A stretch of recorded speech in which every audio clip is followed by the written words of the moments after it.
Tingginya kasus positif COVID-19 menyebabkan pemerintah menerapkan PPKM darurat. Masyarakat dihimbau tidak keluar rumah, serta instansi pemerintahan dan sebagian perusahaan swasta menerapkan work from home.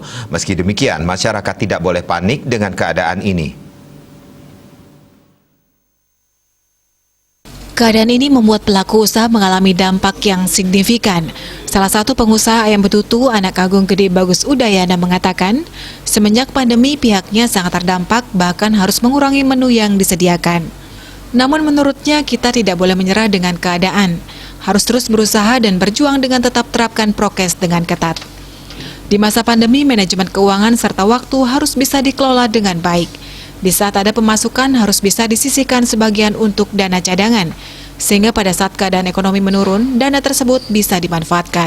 Yang tak kalah penting selalu melakukan promosi, baik lewat medsos, relasi, dan yang lain, sehingga bisa bertahan di masa sulit ini.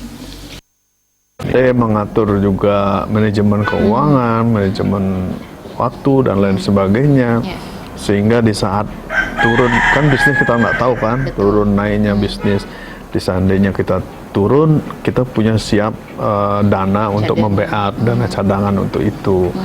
Di saat kita naik, kita tidak terlalu menghambur-hamburkan dana cadangan itu, sehingga kita masih bisa bertahan di saat-saat ini, karena memang kita bisa mengatur dari dana-dana yang sudah yang sebelumnya awal-awalnya ini rame. Orang datang ke sini makan siang, kotaan juga rame juga kita pengiriman, dan memang di saat pandemi ini yang saya rasakan agak menurun, penjualan pesanan juga agak menurun.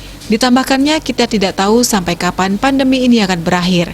Karena itu harus tetap berusaha dan terus berjuang di masa sulit ini, tentunya dengan tetap menerapkan prokes dengan baik. Putu Ratna, Bali.